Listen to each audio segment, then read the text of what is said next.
Welcome back to Holden's Golden Age of Wargaming, a no muss, no fuss wargaming channel mainly focused on 70s and early 80s SPI games before the company was bought out by TSR. For the first step in my journey, I have chosen the title Austerlitz, the Battle of Three Emperors, 2nd of December 1805, an early release in the year 1973 that was designed by John Young. The title had rules and mechanics derived from the introductory title Napoleon at Waterloo, with a few small additions of chrome. I will be playing solo for this series, however it is my hope to eventually find an opponent to play some of these games with in the future. The majority will likely be solo, as it is complicated enough to get things organized and played by myself. The program I use to play these games is called Tabletop Simulator. A link to the Steam store page is included in the description below the video if you are interested in checking it out. It is a 3D virtual tabletop sim which allows the user to make their own mods, and I created this mod, which I have included a link to in the description below as well. I am no expert on playing these games. I will be learning as I go. Any grizzled grognards watching that spot an error, please leave a comment and let me know. Advice on strategy and tactics is welcome as well. My goal with these videos will be to minimize small talk and to focus on the learning and actual playing of these titles from the youth of my favorite hobby. I will try to keep the play moving along as quickly as possible, covering the rules and mechanics as I go. So on that note, let us begin. Okay, so first thing we need to know is the general course of play. And we see that the allies play first, and a player's turn is a movement phase and a combat phase, followed by the French, who get a movement phase and a combat phase. And after that, we go to the next turn. I don't think you get much simpler than that for wargaming. So as the allies, how do we win? So there's three ways to get victory points if you're the allies. The first way is if we exit off this edge of the map on these hexes here with the little arrows, and we'll get one victory point per combat strength point we take or exit off the map. The second way we can get victory points is by eliminating enemy units, and for every strength point we eliminate, we'll get a victory point. So for this one here, we would get 4 points. Oh, it's a good one. I guess up here, this one we get 6 points. And of course, for the French, they could get some really big wins here with 13 points for that unit, 17 points for that unit. And then the third way we can get victory points is if we, as the allies, Austria and Russia, exit off of this row here from these arrows, and we'll get 3 victory points per combat strength point we exit. So I've always thought, you got to go big or go home, and it makes it more interesting. But it's not interesting if I play it safe. So I've decided as the allies that I'm going to try to get the whole army to exit off of this edge of the map. Get the 3 victory points. To facilitate a fast playthrough, so you guys don't have to sit and watch me humming and hawing over what I'm going to do, I've already gone through and planned out my moves for the first turn. And rules and mechanics we'll go over as they apply. So for movement, for this piece right here, well, first of all, this is an infantry piece shown by the X. A slash means that it's a cavalry piece, and a dot means that it is an artillery piece. And that's basically the 3 types of units that you can have in this game. So that's pretty straightforward. Movement. So movement over here on a clear hex, terrain hex, costs 1 movement point. And on each of these units you see 2 numbers. The first number is the strength of the unit, and the second number is the movement value of that unit. So I'm going to move up here. So I'm going to go 1, 2, 3. I'm not going to go my full movement because I'm basically looking to not get too far ahead of the artillery units. All right, so this cavalry is going to come up 1, 2, 3. Now I could go 4, 5 and attack, right? Wrong, because next up per rules is called zone of control. Every unit has a zone of control. So this French unit here, its zone of control is all the hexes around it. So this one, this one, this one, this one, this one, and this one.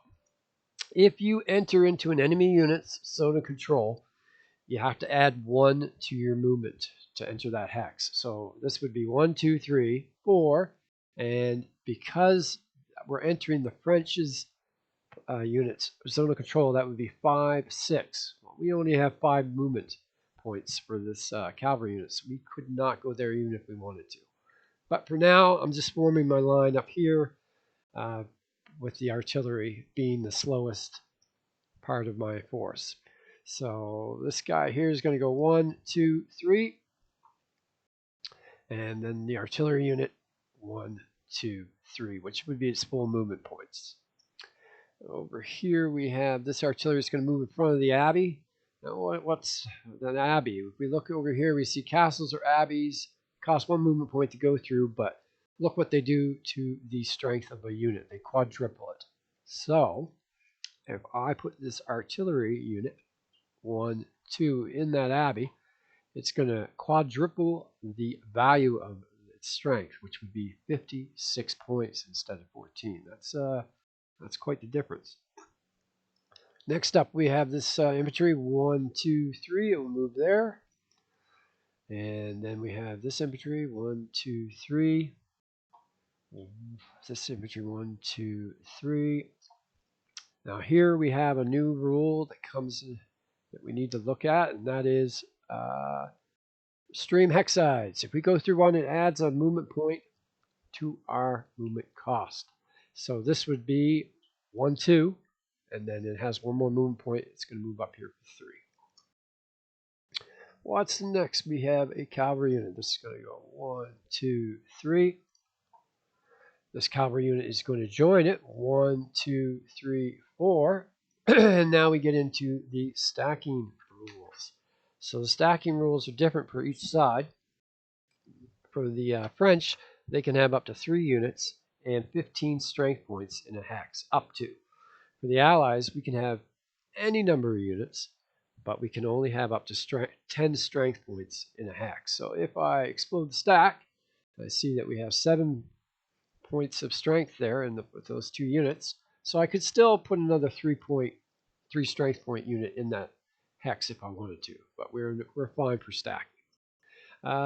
This cavalry is going to go 1, 2, 3, 4, 5. And this guy here is going to go 1, 2. Oh, and I see I've already made a mistake. This guy is actually the one going here. 1, 2, 3, 4 to make 10 strength. And then this guy, 1, 2, 3, 4, 5 up there for a total of 9.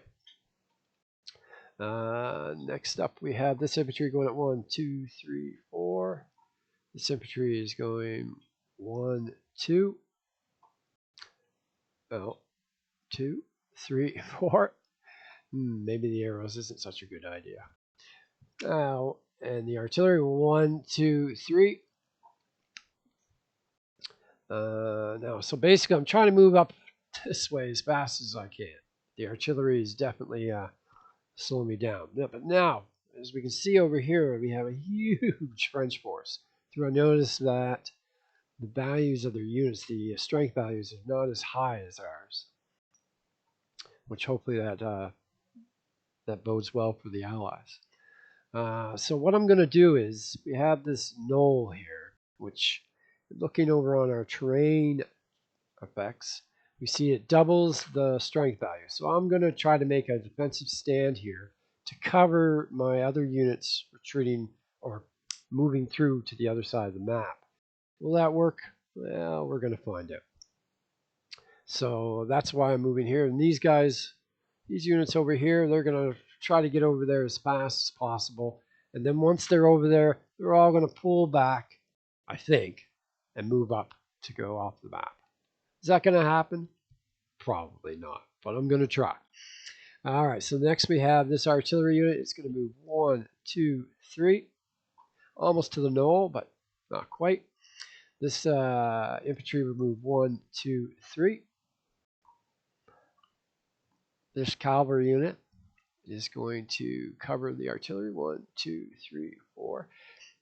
And reading the rules, I kind of was thinking have the artillery behind stuff to protect it. But really, from what I can see, artillery doesn't have a penalty for fighting in close combat. It still has the normal strength value. So it can bombard out to 2 hexes away with its attack strength. So it can hit at a target not adjacent to it, unlike the infantry and cavalry, which always have to be adjacent. But an artillery unit can fight adjacent units, and as far as I can tell, there's no penalty. And that's something that, as wargaming goes on, will definitely not be, we won't be seeing that in the future. This infantry is moving 1, 2, 3, 4. This infantry is moving 1, 2, 3, 4. And the artillery, slow artillery, 1, 2, 3. And you see that some of these pieces are lighter color. That's because they are the Austrians, the darker green are the Russians. Once again, in the rules, I don't see any penalties to the 2 units working together, 2 factions, 2 nations. So once again, we're back in the simpler days of wargaming here. So we'll finish off with these units here. 1, 2, 3. This artillery, 1, 2, 3. Cavalry is going to sweep over. 1, 2, 3, 4, 5. Infantry's moving as fast as it can. 1, 2, 3, 4. There's probably a bonus for roads, maybe? Road. Nope. There's no, you don't move faster on roads. Huh. Well, as I said, early days. This infantry, 1, 2, 3. And then this cavalry is going 1, 2, 3, 4, 5. Okay, we have moved all of our pieces. I will now erase all my drawn lines. And this is where we are at in the combat segment. Now, is there anything that can fight? Absolutely not. So, that means we're done the Allies' first turn. We will now switch to the French. I think I'll stop it there, and I'll see you with the French in the next video.